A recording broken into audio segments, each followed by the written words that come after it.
Thank you everyone for coming out to learn about the NMV budget. We apologize for that, for that delay.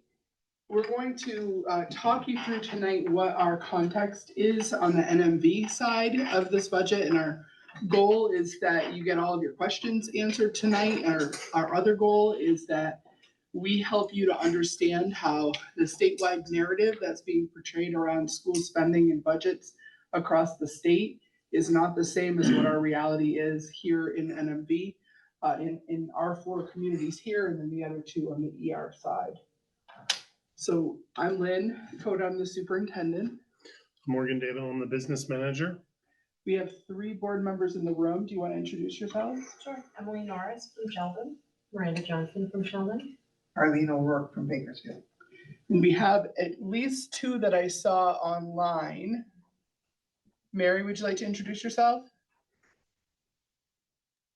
Sure. Sorry to not make it in person tonight. I'm Mary Niles from Montgomery. Is that this one?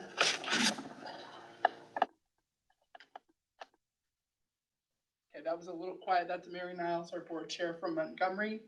Erin, how about you? Sure, Erin Paquette. I am a Bakersfield representative. Is there anyone else on there for board meeting members, Morgan? Not that I see. Okay. So Morgan and I are going to take turns going back and forth in this presentation. So I will start us off just talking about town meeting day results. So we had, sorry, before I get to that, let me go to what the reality is in Vermont. So in Vermont, there were 31 school budgets that were voted down, either on town meeting day or soon after town meeting day. 14 school budgets regularly vote on their budget after town meeting day. It's just what they have in their articles of agreement. And there are 8 school budgets who chose to delay their vote because of a change in the law this year during the legislative session. We're going to teach you a little bit about why that law was enacted and why these districts chose to delay their vote, pull it back, and then rewarn at a later date. So for us in NMV, we lost this vote 52.3% to 47.7%. So it was a 49 vote margin on this side.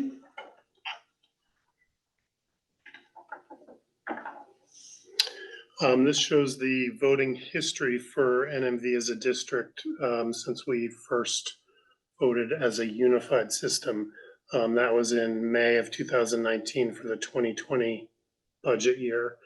You can see that for the first 5 years, we passed all the budgets with a relatively comfortable margin between 55 and 75%. And then in 2024 for the 25 budget, we saw not insignificant defeat for that. So voter turnouts in each of our towns, we had, could you flip forward one slide?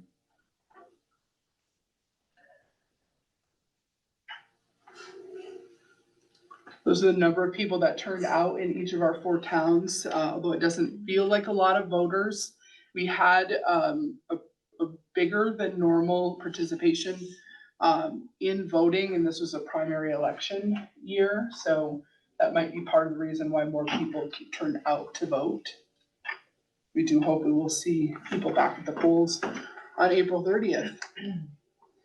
And then when we work through the budget process with the boards, we start with a look at enrollment for our 4 schools. You can see here the bottom line in red is Bakersfield Elementary, blue is Montgomery, green is Berkshire, and then the red up on top is Sheldon Elementary. These first 5 years from 2019 to 2023 are actual student counts. So this is real data to this point. And then for the 5 years out, these are our projections on where those student populations are going.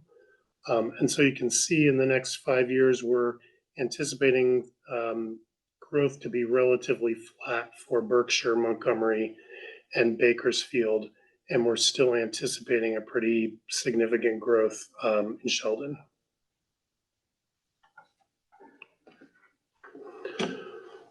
When the budget failed, we put out a survey to try to get a sense as to what sort of information people needed. And two of the things that we heard were that we were not going into depth enough in explaining tax rates and that we were going into depth too much in explaining tax rates.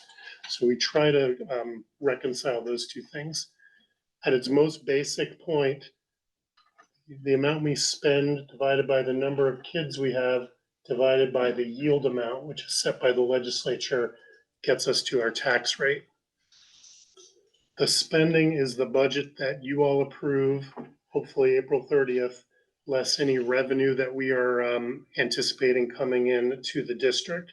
So it's basically the amount of money that we need from the state to run our 4 schools based on the budget you approve.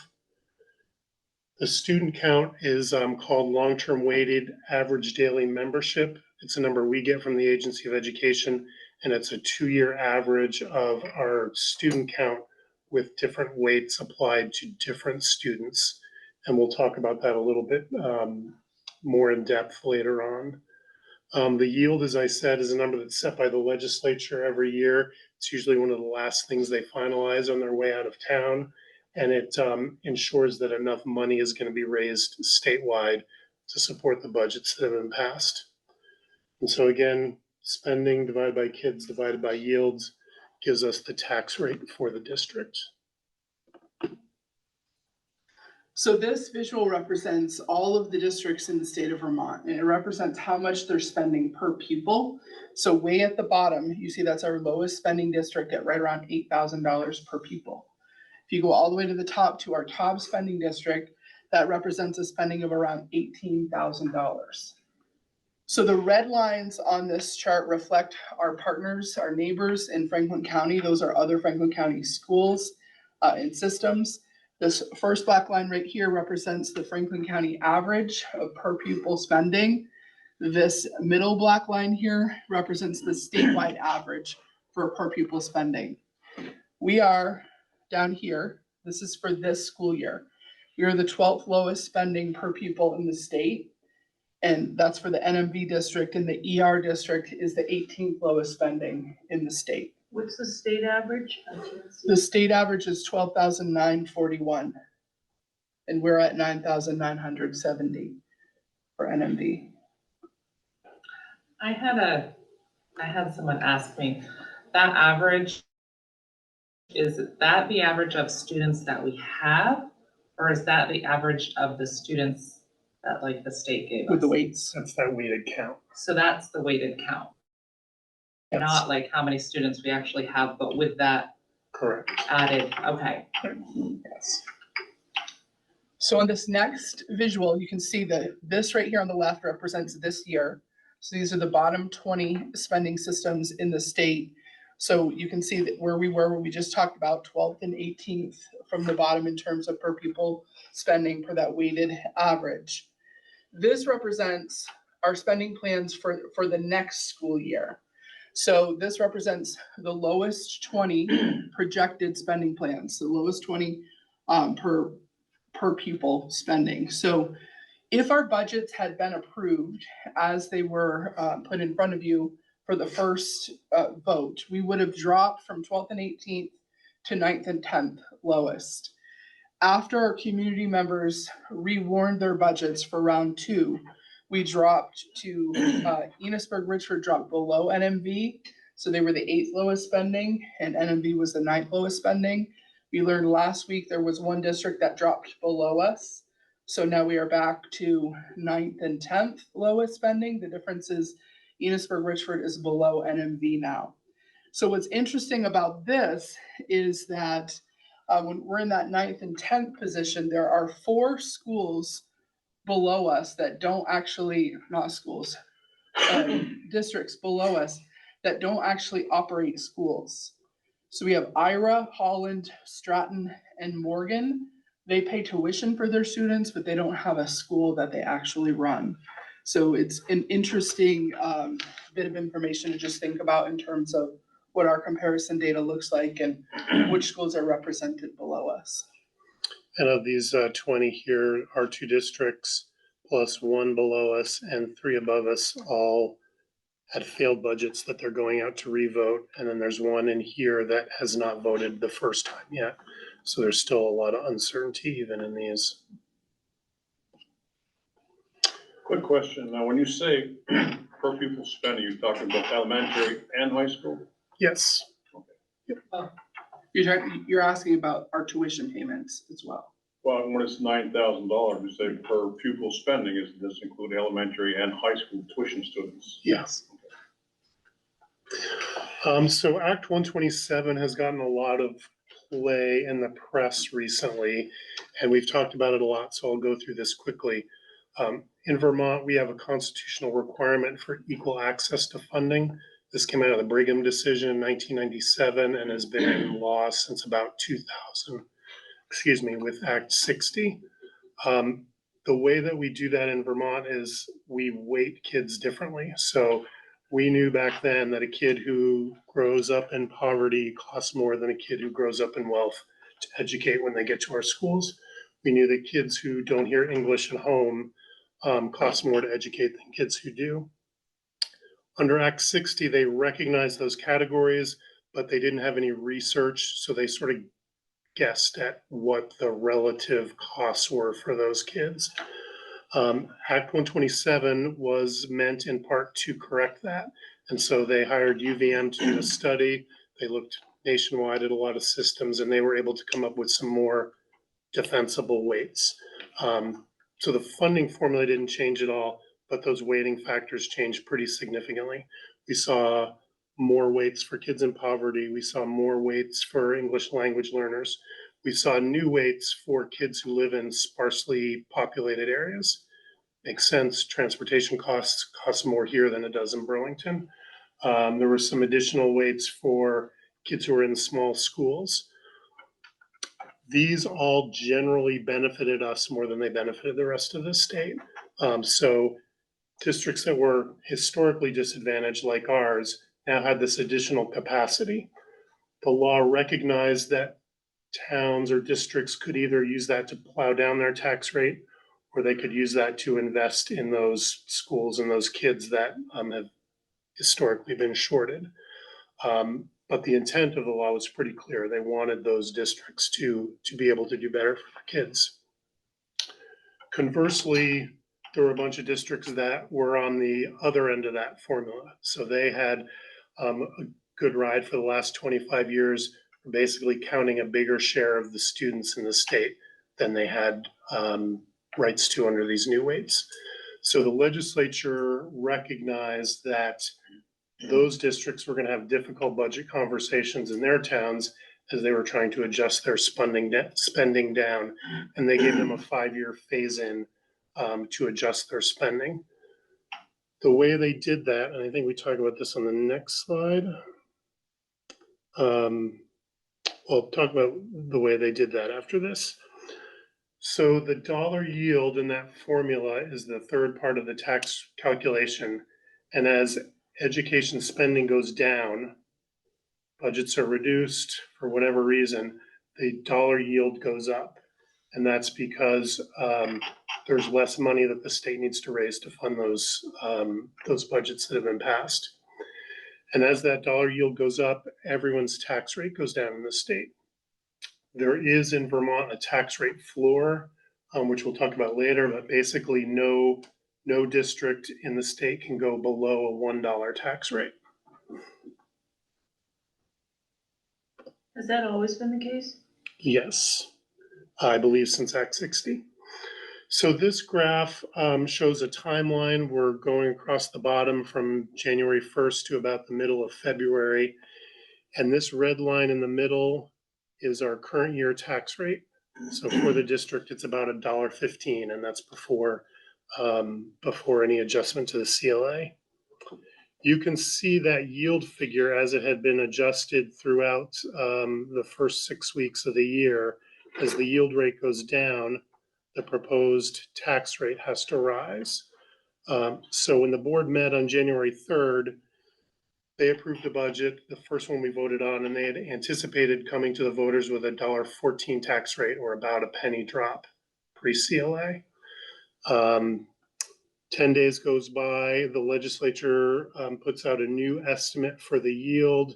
It's come down a bit, so our tax rates creep up a bit, and we're now anticipating about $1.18. This is about the time when we have to warn our budgets and print our packets, and so we were sending out information based on that higher tax rate. Other revenue comes in, that yield rate goes up, the tax rate goes down. And at about this time, the legislature starts tuning in earnest to that transition method in Act 127. The way that transition worked for those towns that were losing capacity is that their tax rate could not go up more than 5% over the prior year. In fact, nobody's tax rate could go up more than 5% in the prior year. What some systems found out during their budgeting process was basically they could do nothing to their budget to bring it down below that 5% increase. They maybe had a school that hadn't had capital funds placed in a while. So they knew we've got a $6 million roof that we need to put on that school. We can put it in our budget this year and our taxpayers won't have to pay for it because they're capped. We could put in money in our capital reserve funds, push it off and build roofs from now until the end of time if we need to with that money, and our taxpayers wouldn't have to pay for it. About mid-January, the legislature kind of tuned into this, and because it's a statewide funding system, those towns wouldn't have to pay for it because they're capped at that 5% increase. But everybody else who's not capped would have to pay for that because they still need to raise that money statewide. So they came back to the districts and they got an update on the budgets they were putting forward to their voters.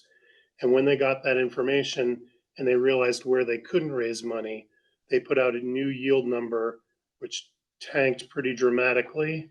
And so our tax rate, if it hadn't been capped, which it would have in this case, would have gone up to $1.52. So we're now 37 cents over the current year. That was really just because of the impacts of that mechanism. The legislature acted pretty quickly and passed a bill called H850, which changed that transition mechanism. So now instead of a 5% cap, those districts that saw fewer kids under Act 127 would get a penny tax rate discount based on how many kids they lost. So if they had put a bunch of money in, they would get a few cents off their tax rates, but they would still have to pay for that additional spending. They also put in a provision allowing people who had warned a vote to pull that vote back and rewarn it. Some districts, as Lynn mentioned at the beginning, did take care of that provision, most likely because they knew they were going to have to pay for those funds that they put in there and they pulled them out. Once that information came out, people started rewarning budgets. And the Agency of Ed started, gathering that information. The yield shot back up even higher, and now going into February, heading into town meeting, we're predicting a tax rate of $1.10 for that first budget.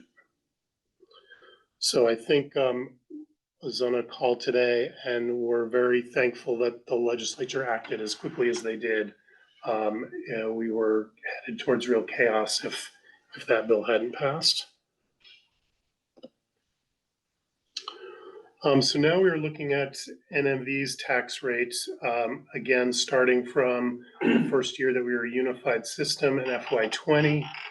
The tax rate drifts up for the first 2 years, and then for the next 2, and now this year, the tax rate before CLA has dropped now for the 3rd year in a row. I talked about that $1 floor earlier, and this is the graph where you can see it. So here's the point where we hit $1, and if we go below that line, our tax rate's still $1. If we cut $1 million out of our budget, goes down further, tax rate is still $1. It's just that we're not spending that money. That money is being raised here, it's going into the ed fund, and it's being spent somewhere else. So to say that another way, we could continue to cut opportunities from the students, but any of those cuts will impact you positively as a taxpayer at that point. Once we get that district-wide tax rate, we need to factor in the common level of appraisal. And this is probably the source of the most confusion for people in their tax rates. The tax department knows that different towns are reappraising their grand lists at different times, and so they can be really out of whack one to the other. In the example in the second bullet, in a town that has a CLA of 80%, something that's on the grand list for $100,000 really has a fair market value of $125,000, and that's the amount that they should be paying taxes on. Conversely, if their CLA is above 100%, that house actually has a fair market value below that $100,000 figure, and that's what those taxpayers should be taxed on. Statewide, we've seen CLAs falling everywhere in every town that's not reappraised. This is due to the hot current real estate market, which I'm told is primarily in second homes, and that's kind of wreaking havoc with CLAs and pushing a lot of towns into the place where they are going to be forced to reappraise. And so the black line here shows that district-wide tax rate, again, 2 years relatively flat, 3 where it goes down. And then it shows the CLA impacted rate, the local rates for each of our 4 towns in those 4 colored bars. You can see that for the first 2 years, CLAs were pushing our values up, but they were kind of tracking the same in FY23. And then at that point, they really diverge. And that's because of that increasing real estate market, and values are really much higher than they are listed on the local grand lists. We have also broken down the impact on $100,000, $200,000, or $300,000 house. So since we're in Sheldon, a property that's on the grand list for $100,000 is really valued, has a fair market value of about $133,000. In FY24, the year we're in now, that tax bill was $1,416. With the new proposed budget, it actually drops a little bit in Sheldon to $1,402. So a $14 decrease on a $100,000 house. And you can see how it moves out for $200,000 and $300,000. In our 4 towns, the CLAs are fairly close to each other. We're all below 80%, which is when the state tells us you need to go in and reappraise. And then different increases in each of the towns because of that CLA and because of the difference in the CLA this year as opposed to the prior year. My theory why Sheldon's getting a tax rate cut this year is because they had seen some pretty sharp CLA increases 2 years prior, and it's sort of leveling off for them and heating up for our other 3 towns. So the narrative that you hear in the state, we're seeing in a lot of media outlets, is that schools' tax rates are going up around 20%. So in this district, as Morgan has pointed out, we have about a 1% tax rate increase in Bakersfield, 2.5% in Montgomery, 2% in Berkshire, and a 1% decrease in Sheldon. So that is another way that our NMV district is not functioning the same way that they're talking about the statewide narrative around education funding. So after the budgets were defeated, we went to the boards and we talked to them about where do we go from here. We had long conversations around where we were at that point. We were thinking that we were going to be close to the $1.05 mark. And what we know is that there are so many districts out there that don't have approved budgets yet. The likelihood of their budgets going down from first version to second version is pretty high. Most of those systems are going to take money out. So for every time they take money out, our dollar yield goes up. And when the dollar yield goes up, our tax rate is going to come down. So a big part of that conversation with the board was they wanted to be respectful to the community members that sent the message around the budget. So they knew they needed to make a reduction in the budget. At the same time, we don't have a lot of room before we hit that dollar floor. So they made a decision to remove, we had a shared school resource officer built into this budget, and they removed that position. We'll still explore grant funding to see if we can find another way to pay for that position. They really wanted to prioritize the existing staff we have. For those of you that are not maybe as connected to education, there's a staffing shortage in the state of Vermont, actually across the country, and there are far fewer people going in to education. So we really wanted to be careful about not putting out reduction in force notices for teachers, because we knew we would have a turnover anyway. So that if we hope we don't have to go for a third budget, but if we do, we'll have some leeway with some of the positions that have not been filled yet. They also really prioritize maintaining student programming, so trying not to make reductions that were going to directly impact students. There was one exception to that. The FNESU board also went back to their budgets and took a look. We took a look at that SU budget, and one of the things that we eliminated was we had a flexible pathways academy, which was a fully virtual option for K through 6 students, and they pulled that piece from the budget. The numbers had decreased over time, so we were down to around 10 students in that academy.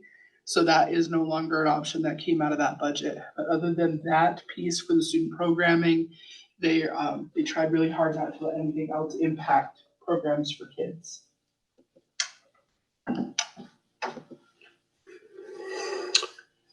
So, as I mentioned earlier, all the funding in the state goes through the statewide education fund. In this current year, it's made up of about a quarter from residential property tax, 39% from non-residential property tax, and the balance comes from other sources, primarily sales and use tax. There's some rooms and meals tax in there, lottery, Medicaid, and a few other tiny revenue streams that go into fund that. What we did for this year's spending is to break out for NMV only where that money is coming from. And so this dark 1/4 of the pie is that 25% of residential property tax. And you can see within that, Bakersfield has about a little under 5%, Berkshire has under 5%, Montgomery has under 5%, Sheldon is at about 7%.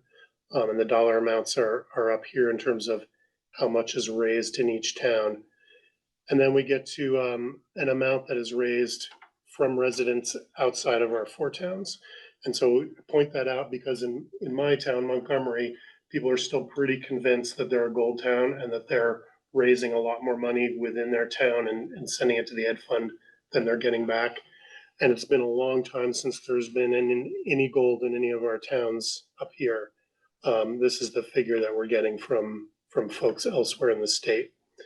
It's the same story for non-residential tax. Again, Bakersfield, Berkshire, Montgomery, Sheldon, and then about 15% chunk here, which is coming from non-residential ratepayers. So second homeowners, businesses, landlords are collecting this money from out of our towns and coming to us. Finally, this big section of the pie, about a third of it is that those other statewide sources. So those are the consumption taxes, lottery, Medicaid, and those little revenue streams. Residential tax raised outside of district Yes. and non-residential tax raised outside of district. What are those again?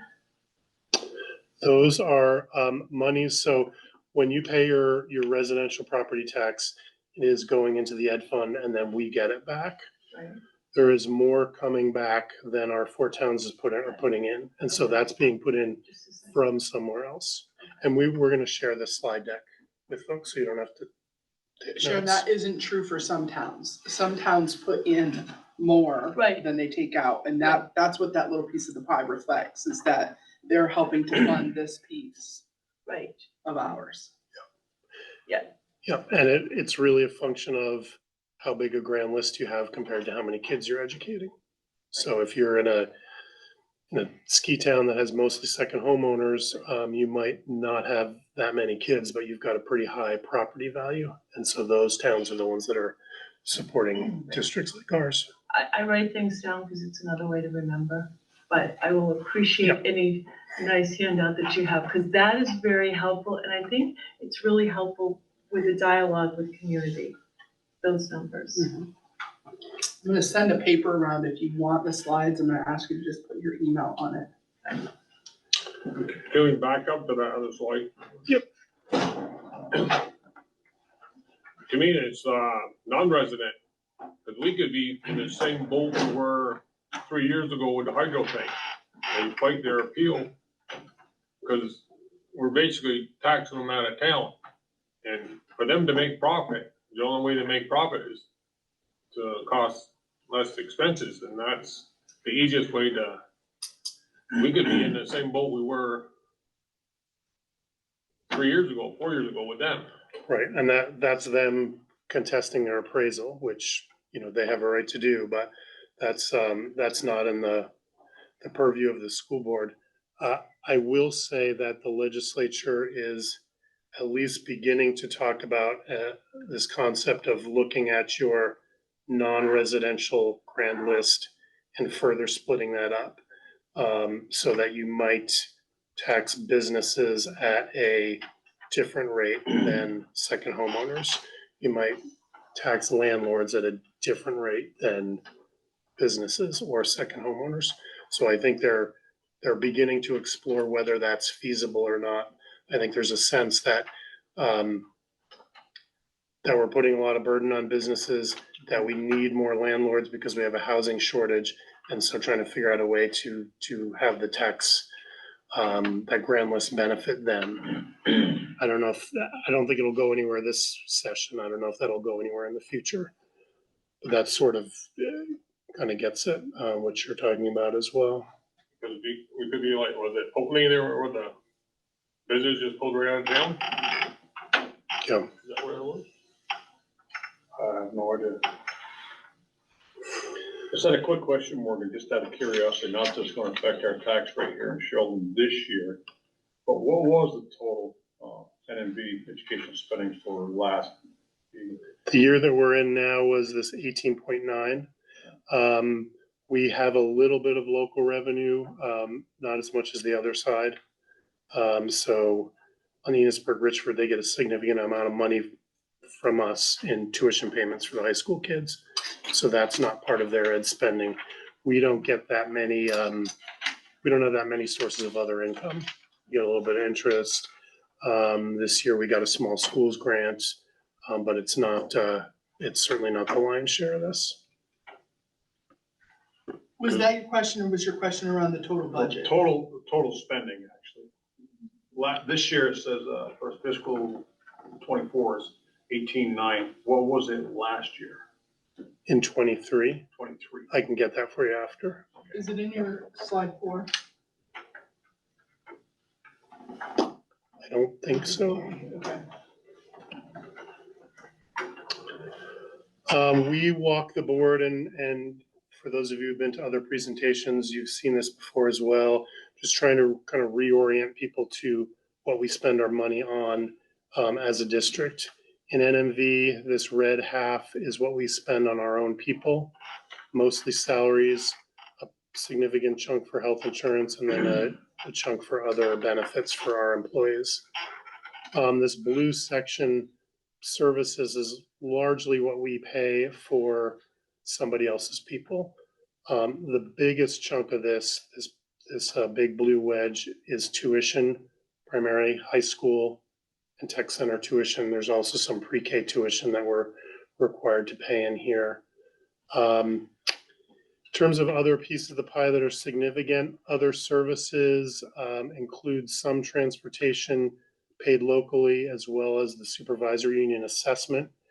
We'll get into that in more detail later, but the supervisory union assessment is largely special ed, transportation, and food service.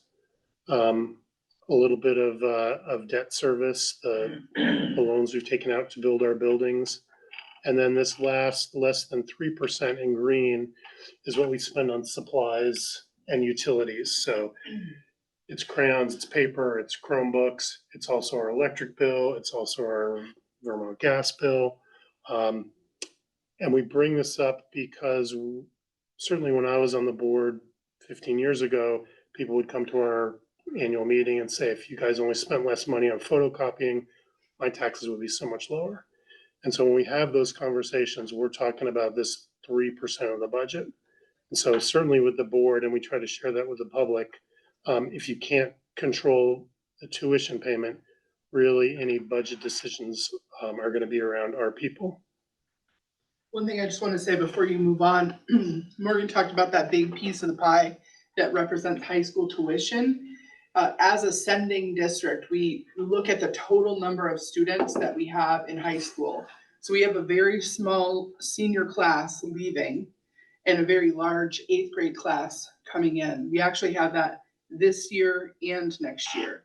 So increases for high school tuition payments from the year we're in until next year, we accounted for the additional number of students plus increases in the high school tuition rates. That was just under $1 million of an increase to this budget. So that has a big impact when you see a big swing like that in the number of students that you're paying for. And I'll try to pick up the pace here since we're already 7:15. This is that same budget, but rather than what we're buying, it's what we're doing. And so the green is what we call instruction. This first section is our teachers and paraeducators in front of our kids. This section is our tuition payments going out so somebody else can have teachers in front of our kids. A little bit of money for locally paid for special education. Student support is largely guidance counselors and nurses. Instructional support is largely librarians. There's some technology and some teacher training in here. Thin blue line at 9 o'clock is the board level administration and some board level insurance for the district and our buildings. School administration would be 4 principals, 2 assistant principals, and their support staff and some of the costs that come in the principal budget. Central services is the amount that you're paying to the supervisory union. Again, much of it's special ed, there's transportation, and there's food service, and we'll go into that breakdown in a little bit. Buildings and grounds is what we spend to maintain and clean our 4 school buildings. And then debt service in red is the amount we're paying on those bonds for those buildings. So after the budgets were defeated, the boards asked me to put out a survey to the community to get some feedback from the community. One of the common questions was around what does our central office do? And what are some of the things that are required in law around the central office? The thing about the work that we do is a lot of it isn't visible. So we try to put some of this in here to make it more visible to you. So somewhere around 10 years ago, there was a law that was passed around centralizing functions within each school. So this was pre-Act 46 mergers. We had all of these separate town school districts across the state. The legislators at that time said, couldn't we be more efficient if in those supervisory unions, they negotiated contracts as a whole instead of all of those parts so that you can get a little more buying power for that money. So they chose at that time to look at efficiency and the opportunity piece about being more streamlined and really focusing more on like the excellence component of this. So at that time, that law required us to organize our curriculum development implementation at the supervisory union level. Anything related to our educational assessment plan, professional learning for our staff, all special ed services at that time, those all had previously been local. They were in those local district budgets. Those all came out and they became SU employees that I'm sure impacted you at that time as well. Speech and language, no? I've always been SU, Okay, so I think. student transportation at that time, we no longer had all those separate contracts that all came under one. Financial management, all of the policy development, instead of having 5 or 6 different policy manuals. It was required that we look at that as a whole supervisory union, and the coordination of all the services that are provided. Additionally, it was data management and reporting and community engagement as functions that needed to now happen at the organizational level. So basically, the legislature has made some changes over the years in education, forcing your hand. I mean, what I'm listening to tonight is you are getting these things coming down from the legislature, telling you this is the way we're gonna do things now. And then 5 years goes by and there's something else that you're having to do. Because this is like round 3 that I am hearing in this dialogue. Yeah. You know, the merger, which then followed with this, you know, the more recent thing. And there's also a federal component of this that I'll talk about briefly. So can we go to the next slide? Oh, you're on it, sorry. So this was another law that was passed, Act 173. This was more recently within the last probably 5 years. And for those of you who work in FNESU, you'll recognize some of this language. In this law, it really encouraged us to focus on teaching and learning and the systems that support our students. So we've been working on what's called universal design for learning, and that's on improving that first instruction in the classroom, building a system of supports for learners. So that goes from classroom level to intervention to special ed, and for a small percentage of students, something totally different.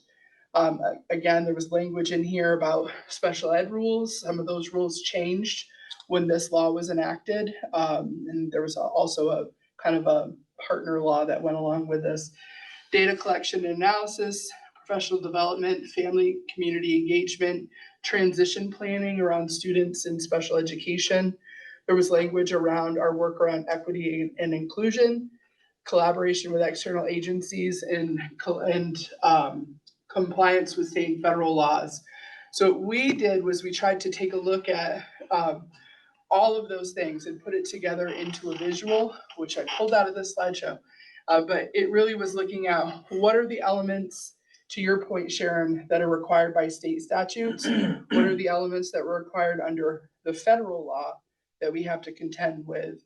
What are some things that we have done to try to create greater efficiencies? Because the other part of our role at the central office is supporting schools and leaders.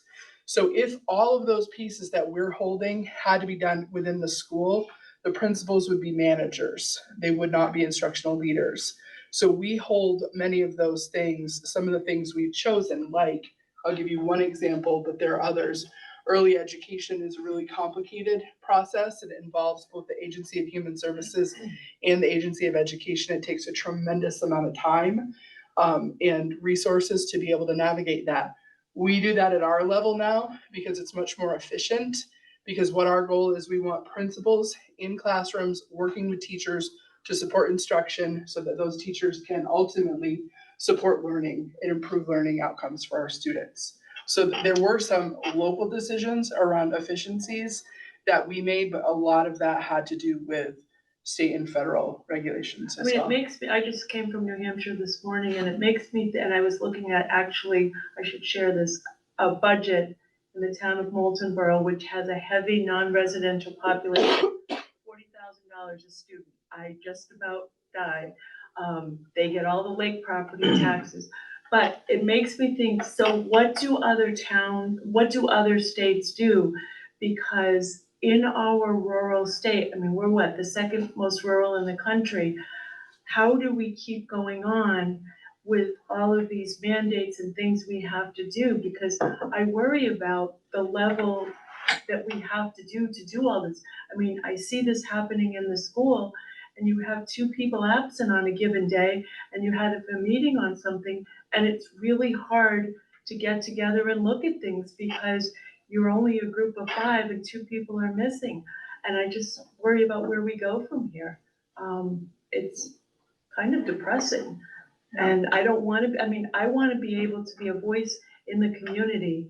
And I will tell you, I have queried some parents of children that bring their children to school. So there's a level of involvement.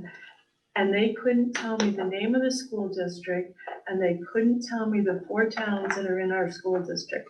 So I feel like this level is like the graduate level course, and we who are out here tonight are trying to take it in, even with my little notes, and yet there are people that are at 101 and not even showing up for class.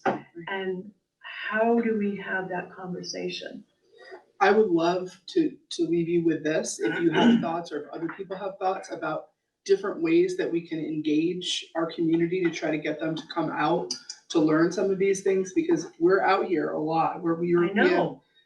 16, maybe more than that, 16 or 18 of these meetings from the time our budget was defeated until we vote again.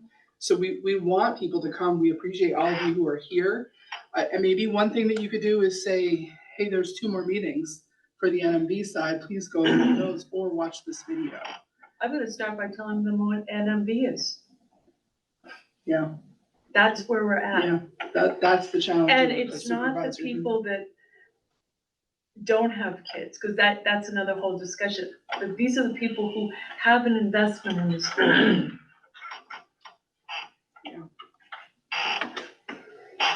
Sorry. This is something that we worked on with the SU board. And what I've done here, and this is updated with the 2 budgets that are going to vote on April 30th, is took the Enosburg-Richford budget, the NMV budget, and the SU budget and pushed them all together into one. We took out the duplication, so the $2 or $3 million that we're sending to Enosburg for tuition is not counted in here. And then broke it up in terms of, again, what we're doing with that money. And so this blue, about half, is what we think of as teachers and paras in front of kids in classrooms. Bigger chunk for special ed, vocational instruction is in here, athletics, co-curricular. We then have that student support. So again, nurses and guidance counselors, instructional support, which are librarians, some technology, teacher training. This general administration now includes all 3 boards, board level insurance, and some of the folks at central office. So Lynn would come into this slice. School administration is now what it costs to run our 9 schools and their support staff in the principal budget. Central services is where I come in, HR comes in, and there's a lot of district-wide technology that comes in. So that's primarily a piece that lives at the SU. Buildings and grounds, now the cost to clean and maintain our 9 buildings. Food service, you can see, is about not quite 5% of the budget. I'm sorry, food service here, transportation about 4% of the budget, and then debt service coming in at 1% when we look at the system as a whole. But what's the food service cost? Is that for employees, Morgan? Employees and food. And we've seen a dramatic increase in the price of food. So at the supervisory union level, that was one of the big drivers increasing our budget, is that we've now got 2 years of data with this inflationary market, and we've seen a huge increase on that. How did universal meals affect our budget, if at all? It probably helped us, to be honest, because all of our towns had already moved to a universal meals type program. So we had that in all our schools before that bill was passed. Really, that bill didn't change what we were doing. We were just getting a little bit more revenue that we as taxpayers through the general fund budget were no longer having to eat. I know that experience is different in a lot of places in the state, but it's been good for us. I do want to just say that it impacts all of us a different way, though, because that all goes into the total pot of money for the education fund. So the impact of that $30-ish million plays into the total amount of revenue that we have to earn as a state. And so what that does is it impacts that dollar yield for all of us. So for us, it had a positive impact on that side, but overall as a state, we did feel the impact of the yield moving. Yep. And then similarly for the SU board, we took now just the supervisory union budget, so just FNESU, and we tried to break out where that money was being spent. So you can see this, this third, starting with our two alternative programs, and Bakersfield, Berkshire, Sheldon is coming in here. This is primarily money that we spend on special educators and behavioral technicians or paraeducators who work with a specific kid in special ed. So most of that money is or that labor is being spent at the schools. Food service makes up 18% of our budget, transportation about 14% of our budget, and then about a third we do not have split out into those categories. So some of that money are people like Lynn and I who are in there, and we don't have a way to logically split our time out. But it's also our English language learner teachers, where when we're budgeting in December, we don't really know where they're going to be spending their time a year from now. And so we don't try to allocate them to a specific school. Our OT and PT folks are in there, some of those other support services. Our instructional coaches, who are the folks who go around and are really doing the support and the training for our new teachers, are in that bucket because we don't know where we're going to be hiring those new teachers when we are budgeting this so far in advance. So this budget gets put into the two school district budgets, and how does it get divided? It is divided based on October 1 enrollment. So we look at the kids that we have on October 1. Proportional to other towns, yeah. Just between the two districts. This slide in one of our informational meetings, or I think it was a board meeting, actually, a person who was attending looked at this slide and said, this makes so much more sense now. Because what their impression was that the total money in the SU budget went to fund things that live in our office. And so when they looked at this and said, it started to make more sense when we started talking about, like, these are the things, when we talked about the law, the things that we're required to pay for, these are the things that are in the schools, but we have to fund them. And then once you add in food and transportation, it's a much smaller portion of the budget that actually funds our office specifically.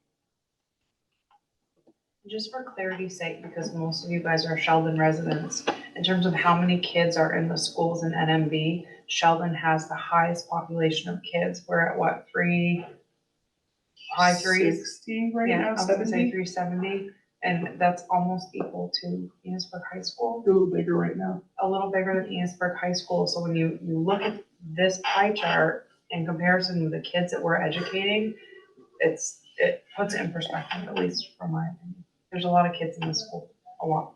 Just as a whole system, I think that there might be an assumption that we're this tiny little, FNESU is this tiny little system up here in northern Vermont. We actually are the 13th largest system in the state, and we educate just under 2,000 students. So this slide was really just about, how can you help? How can other people help attending informational meetings? To your point, Sharon, about some people don't understand some of these things. Being informed and knowing the difference between FNESU and what that statewide narrative is really important. And voting is another piece that's really important. We had some things that came out in the survey. There was misinformation out there around Australian balloting. Anybody could go get an Australian ballot. You could do that. You could go get your ballot, fill it out, and give it right back. Or you could have it mailed to you and mail it back. Although our mail system seems to be taking longer and longer these days. So the other thing that people were confused about had to do with registering to vote, and they thought that they couldn't go vote because they hadn't registered in advance. And we have same day registering in Vermont, so people can, even if they're not registered, they can go prove residency and vote same day. So, we appreciate you participating in the informational meeting and encourage you and others to talk with friends and neighbors. If you know the answer to some things, to help them by giving them the answer, or just encourage them to watch or come out and join one of these meetings. So when we vote on April 30th, there will only be one article to vote on, and it will read this way, and that is the article giving the board authority to spend that amount of money for the following school year. So no different than we normally see. We've got 2 more public informational meetings for the NMV side Wednesday, next Wednesday at Bakersfield, and then the Monday right before the vote in Montgomery.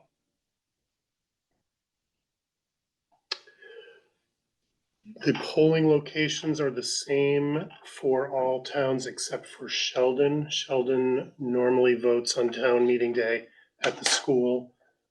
Because it is a school day, the voting's moved to the town office. But again, you can vote there early at any point that the town office is open. Do you have any questions for us? Who decides the polling time? It's in statute that things have to stay open until 7. No, I meant the morning. I had a parent say to me, you'd be best to have Bakersfield's a commuter town, have the polls open at 7 a.m. And I know, I'm sure the town clerk has to be involved, but it was something I thought, yeah, it probably, they bring their kids to school, you see the line of traffic. If they could swing by and, do their voting. Because I do believe there's a lot of parents that just don't think it matters. They'll show up for other things, but they just think this is being done by people in a different place, and they just bring their kids to school. I mean, it does impact all of them in terms of what we're able to provide for the students when they come through the door. In terms of the timing, it's always been set, to my knowledge, by the town clerks or the select board. We've just gone with whatever that pattern is. I have no idea what the process would be for us to. Yeah, we defer to the town clerks. I don't know if we are required to in a unified district anymore or not. And it might be too late for this year, but it might be something for us to think about in our town that, would we get some folks who. Yeah, and I think to the extent you're having conversations, again, whenever the town clerk's office is open, they can vote once the ballots are out. Right. I mean, I said, well, you can do absentee ballot, but just trying to make it as easy as possible. Yeah, an extra step. I hear you. Any other questions? So what is the budget? And how does that compare to the previous one? Budget is 22,430,013. This was down, do you have that actual number? Last year was 19,481,245. Do you have the first draft of this year's budget? Yes, 22,864,306. So about $500,000 less than March. And again, still, we recognize it's still a significant increase from FY24, but again, that was the intent of Act 127, was to right some of the inequities that we've had since Act 60. And you had almost $1 million in increased high school tuition in this budget. So it was because of the students coming in increased, so tuition, right? That's where $1 million came in. Yeah, we have a lot of 8th graders going to high school. Right. Yeah. And then what was the other reason for the increase? The tuition in other towns has gone up, so we factored that in, as well as the number of students that are going in. Are you talking about the additional? Yeah, why the whole budget went up? Because I know that some people are like, so why did it go up that much? This is one of the most complicated parts of getting people to understand the intent behind Act 127. So we've been, and Morgan, jump in and add to this, we've been a historically economically disadvantaged system by those pupil weights. So what we've been able to provide for our students is at a much lower level, as you can see where our spending falls in that comparison data with the rest of the state.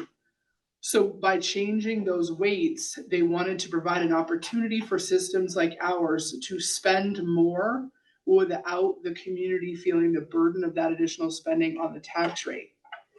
So because of the way those pupils changed, that is actually what happened with us pre-CLA. Can you add to that, Morgan? You say that part better than I do. I was actually trying to get out of this. So I'll say that, where do you want me to go? Well, I mean, I just think that the idea of us spending more money without it hitting your tax rates is really foreign, right? That's usually what you see is when spending goes up, your tax rate increases. But because our pupil weights, the number of students we get to count increase so much, that was the intent of the law, to give us more students so that we can raise our spending, so that we can spend more on those students who cost more to educate. And that's what they learned from that study. So that was the intent of the law, to get us to do that, is to put that money towards student opportunities. Does that make sense?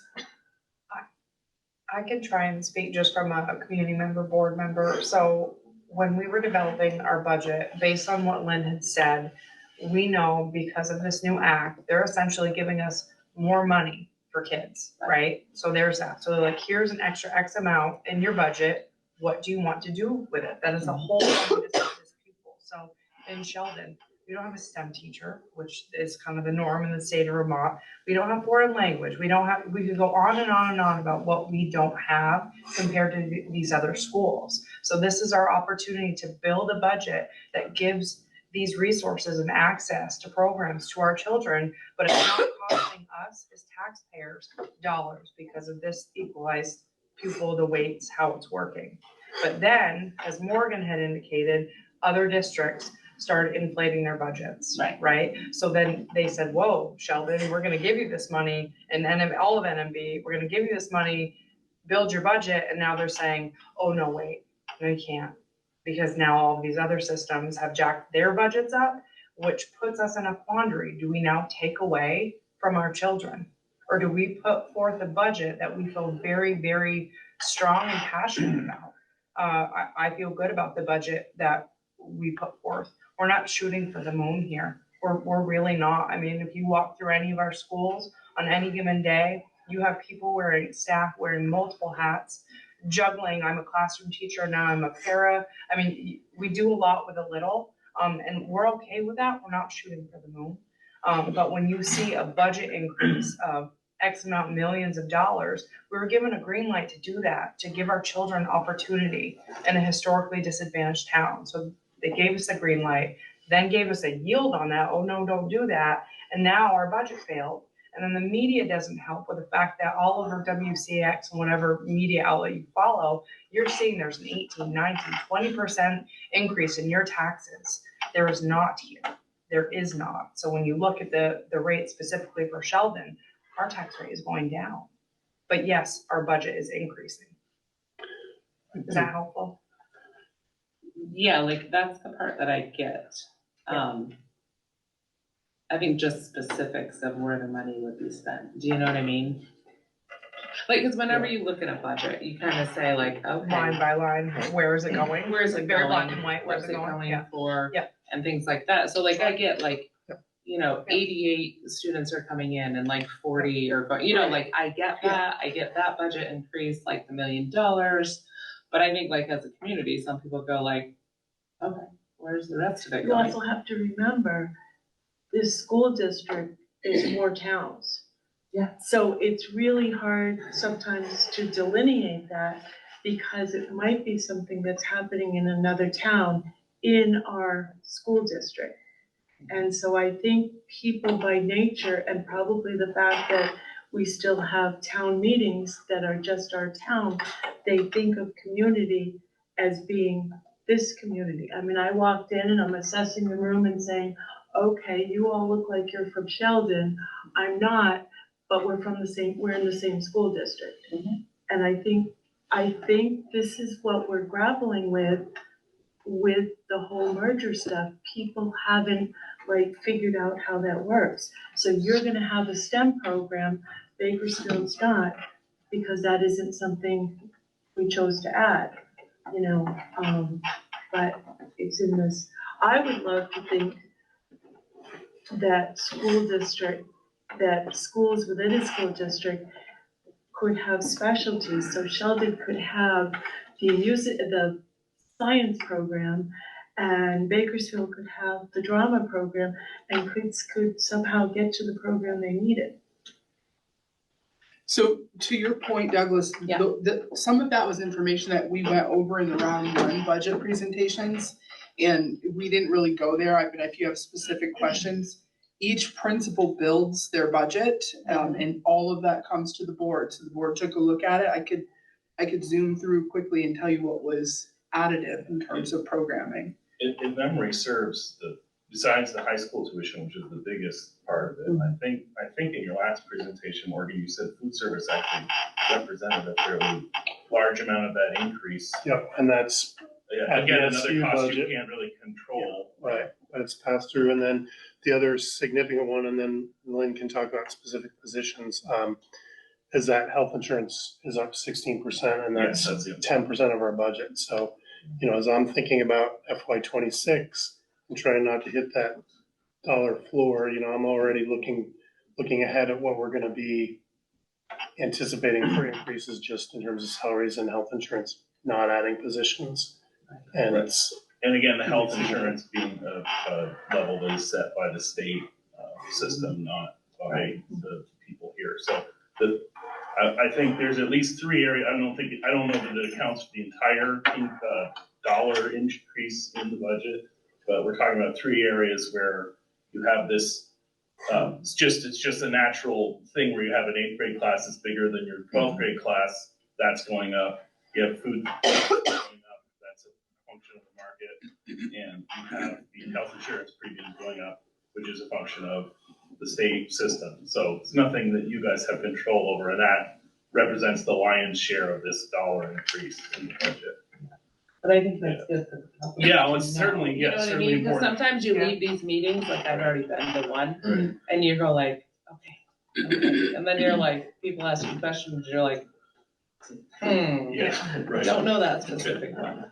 And this isn't, he started out by saying this isn't simple to even understand how education is funded in Vermont. Like, there's so many pieces that, when you talked about college level, some of these, it takes you years to fully understand, like, how does that yield work, right? Like, there are so many of those elements, but I'll just quickly tell you, in Bakersfield, they added 0.2 of a music teacher and 0.4 of a family engagement coordinator. In Berkshire, it was a half of a health teacher.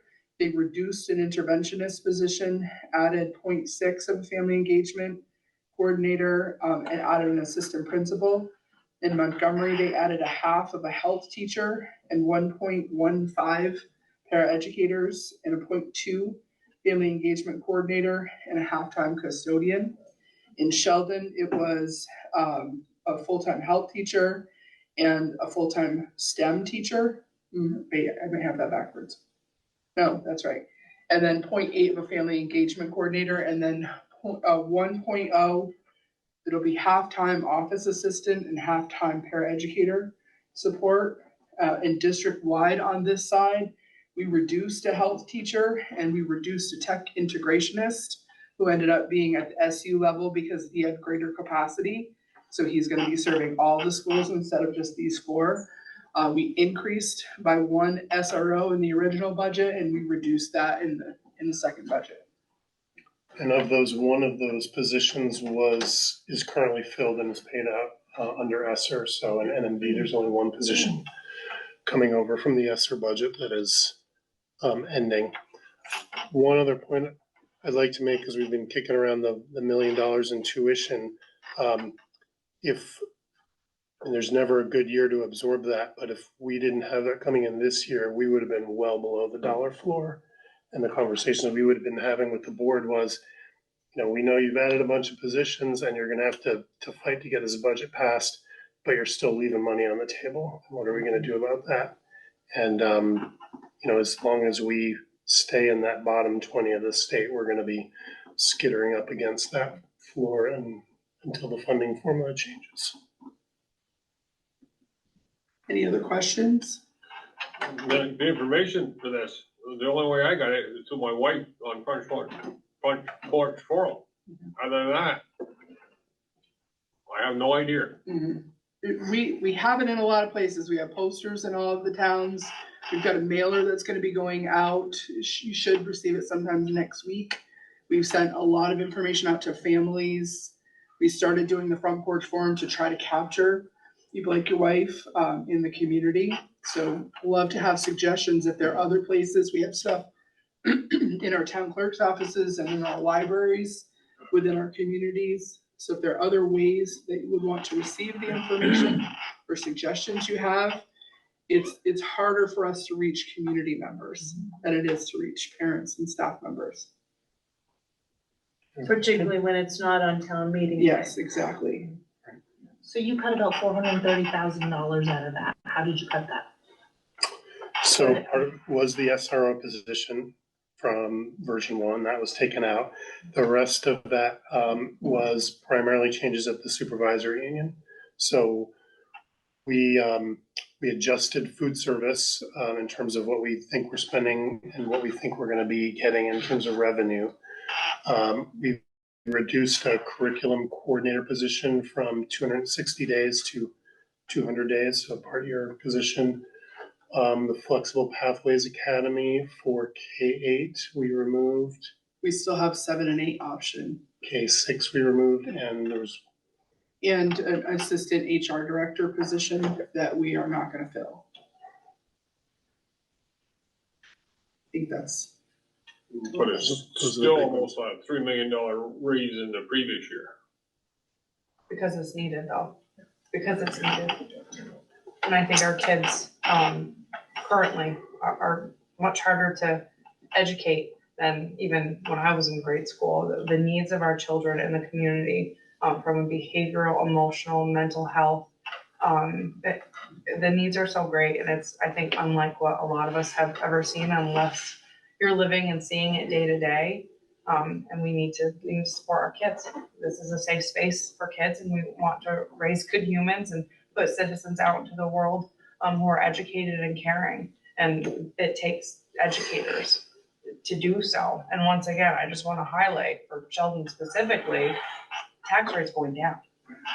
So the fact that we've been able to provide these opportunities in a manner that's costing Sheldon residents less money is something at the end of the day I can hang my hat on as a board member and a parent of 3 kids who are either in this school or have already gone to this school. Right, but to me, that's not really explained in this package. To me, the only thing you look at, the top number went up $3 million. You don't care what the bottom number is, you just look at the top number. So would it be helpful if we itemized, here's what it's going up, and like they just noted, here are the reasons? Would you want to know that in Montgomery, it's these positions, in Sheldon, it's these positions, it's the high school tuition? Would that, you think, satisfy a community member looking for more information like you're requesting? To me, instead of the pie, put numbers there, side by side, then you can look at them numbers. Okay. Well, I think we could probably say with 100% certainty, next year's budget is gonna be more than 22 million. I mean, it's just the way it is. Right. And what community's looking at is how do they go from this to that? And like that first sheet that you did, Morgan, that I think is new, the dummy down version with the tax rate, I think it was, the spending divided by students divided by yield equals tax rate. That was kind of helpful to put it in a nutshell. And I think what you're saying is, that's what people are saying. What was last year? What is this budget? We're going to vote. What's the difference? I mean, we've all been to the grocery store. It kills me. I mean, I don't even like to look at the price anymore because I want this food. I'm just gonna buy it. But not everybody is in that place. And I look around and I say, you know, what do you do if you can't afford this? And I think, you know, the premiums for health insurance, like your hands are tied, the high school students. I mean, there's some things that probably we're gonna have the same conversation next year. And I'm more discouraged long-term because I think the amount of work you're doing, it's like, where are we headed in this state that has not only some of the least amount of population, but the least amount of, or the largest amount of elderly people. I mean, in 6 years, I think it's some ridiculous number that is going to be over 65. And it's like, how is that gonna all play out? I just don't know where we're headed, and it's scary to think about. But we still have to educate our kids in the best way we can. And I hate the fact our number, you know, for pupil spending is down at the bottom, because that's just like almost shameful. How many pupils is it? Like in that figure? Like, do you know what I mean, what the state gave us? What's So the weighted? Equalized pupils? pupils. Thank Yeah, you. I can. So pull just that. so you know, it's always been weighted. That comparison data, they just changed how much the weights accounted for. So What do you mean it's all been weighted? we've always had equalized pupils, which accounted for different weights. They didn't do any research when they did Act 60 to say, this is actually how much more it costs to educate a student who lives in poverty or a high school How student. long though has it been weighted? Like, I'm totally like, I mean, Since 2000, it's been weighted. it's been Yeah. weighted. It's Okay. just not been as dramatic. So Okay. we used to count English language learner student as I think 1 1/4 Yeah. for everyone, and now it's 2 1/4. So a It bumped up. dramatic increase. We have PK was like 0.46 or point. There's always been a factor, so it's never been like actual human students yeah. in our classrooms. so in terms of weighted ADM in FY25 this year, we're going to have 2,096.57.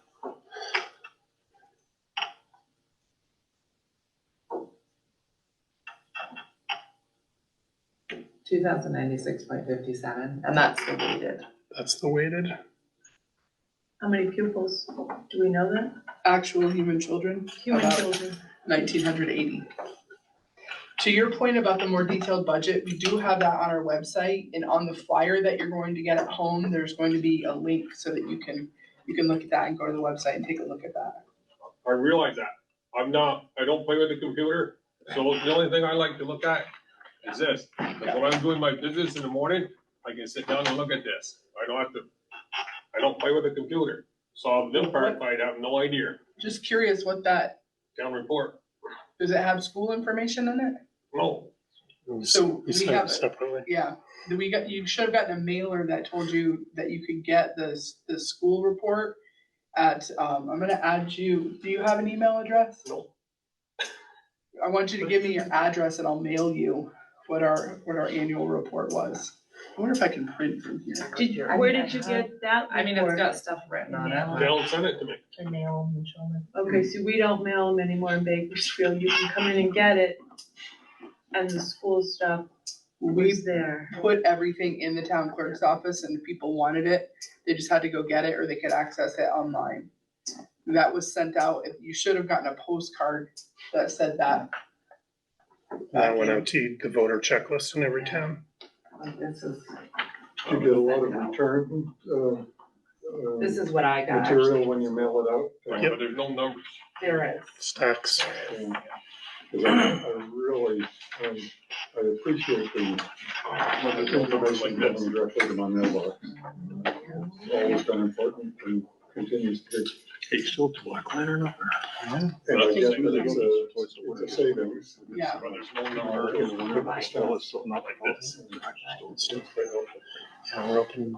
We actually just found another way to send information, so it's been pretty cost prohibitive to send a report the size of that in the past, but thank you for coming. Yes. We will look at the cost, like we can look at it through how we're gonna send the mailer this time. Just take a look. I think also just encouraging community members, whether you have kids in the school, grandkids in the school, come to our meetings. Like, nobody comes to our meetings. We rarely have anybody coming to our meetings. Please come. I don't know when they are, First Wednesday of every month. but they're a different town every month. Because we're a merged district. All of our schools are all of our schools now, so. But see, this is what I'm seeing as not, I don't wanna call it a disconnect, but it's old school, no offense, sir, and 21st century. And we have people that are gonna come out and vote who don't have children, but they have to somehow get the information, and we can't assume everybody is doing it the new way. No, and I Because don't, I we- also appreciate things in the Yeah, mail. I like to and- hold them in my hand. And I'm trying, not that young. well, but trying to figure out how to, like, I was kind of frustrated that our town report no longer got mailed, because I really liked it, and went to school in it. Sure. But, okay, so I understand if you don't wanna spend the money, that makes sense, we all want money to be, saved. Right. But if you knew the school report was someplace that you could get it locally at a given point before, the end of the town meeting. Brian, you didn't get it in your mailbox, the school report? The one that Douglas just showed you? It was a Yeah, no, book, the other no, one the didn't books tell didn't me. go out. It didn't go in the mail. They got a Oh, postcard that said you can get the book. Okay. I got it at school. But that That's don't, helpful. Okay. that don't show no numbers. That book does not show numbers. It's just pieces of pie. I like to look at the exact number. Brian. You may be an outlier in that respect, respectfully, but I think the material, as I reviewed it in the annual report that was circulated, however it was circulated, it was really directed at the peer group, not at the general populace. Some of the principal reports in here are off-putting, frankly. You know, they really are directed to professionals, sharing information about what's going on at their level. But I think it's not selling the product to the people who are going to be voting on it. Gotcha. That's helpful. Thank you for that feedback. Interesting, but not, Got it. not a marketing tool. Got it.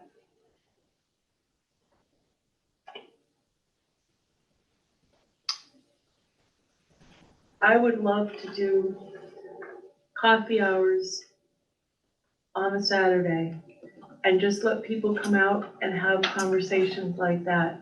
And I don't expect you folks to continue at this pace all year long, because it's not sustainable. But how do we get people to actually share? Because it's harder at the school board meetings. I mean, you allow us to speak, but we don't have as much of a dialogue, and I understand, because it's a business meeting for you folks. But like those pieces of information, you know, I work in the school, so I kind of looked at those reports differently, but now I'm gonna go home and say, were there acronyms, you know, that people assumed everybody knew? But if you're not in education, I mean, I'm in special ed, we throw a lot of jargon around. And it's not fair if you're trying to sell something. You have to make sure everybody knows, because I don't know, you folks seem to be businessmen in the maple business. I'm sure you could throw some things around that I would have no idea about, you know.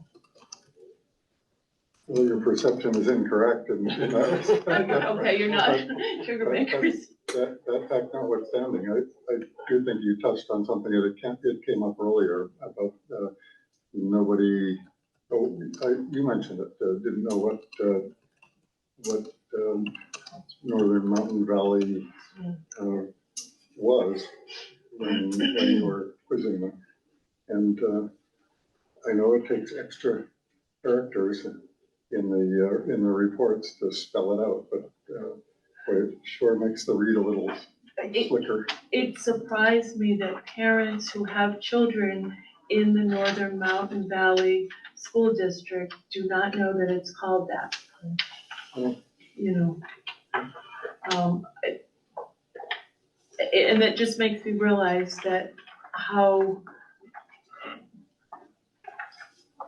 there's education 101, and I don't mean it in any sort of offensive way, but we are not connecting with people in a way, if we want them to vote for something, because I think there's people out there that maybe are supporting a school budget if they knew what NMV was and the towns and why it's 22 million as opposed to it just being Bakersfield's budget, or how much comes from, you know, non-residential versus residential versus the other stuff.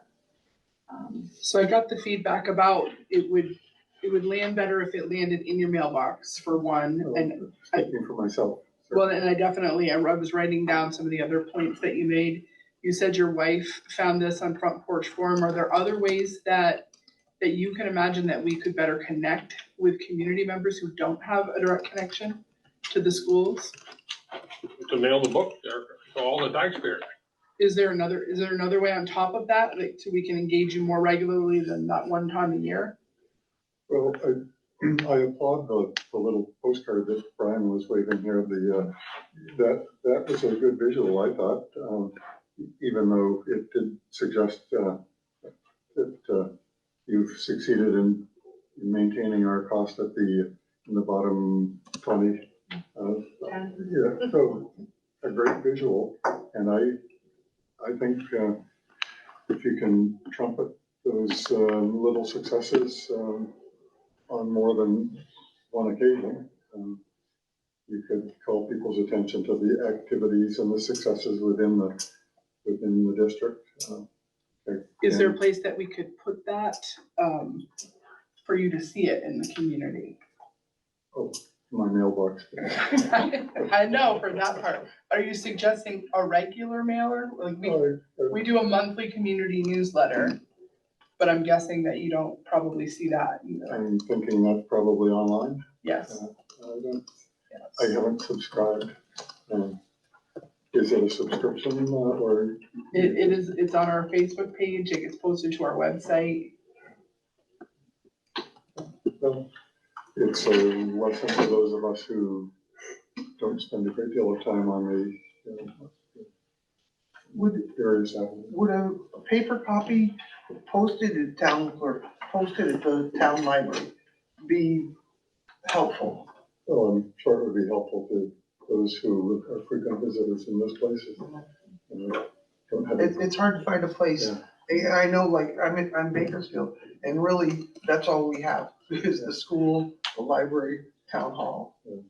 Once there was a store, and once there was a post office, and once, and Yeah. those have gone away too. We used to have our school newsletter be back when we had a store and our newsletter was paper copy.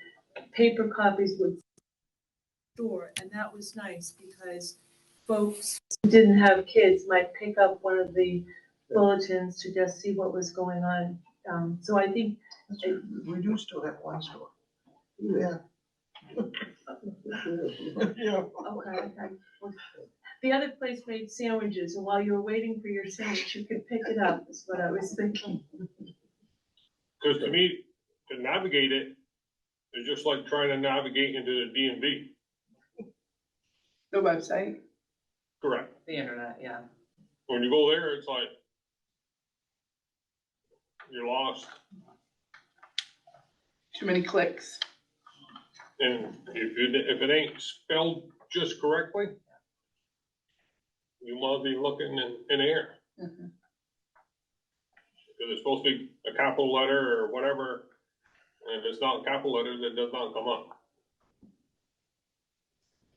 Well, this is a very interesting meeting, and I thought it was very well presented. I applaud you for the way you've teamed this. I thought it talked circles around all of the prospective complaints and issues that folks could conceivably muster. So I'm glad I came. Thank you, we appreciate I it. wasn't looking to challenge the results of your quest, but I enjoy the way it was presented. Thank you. We didn't actually ask if anyone online had questions. Does anyone online have questions?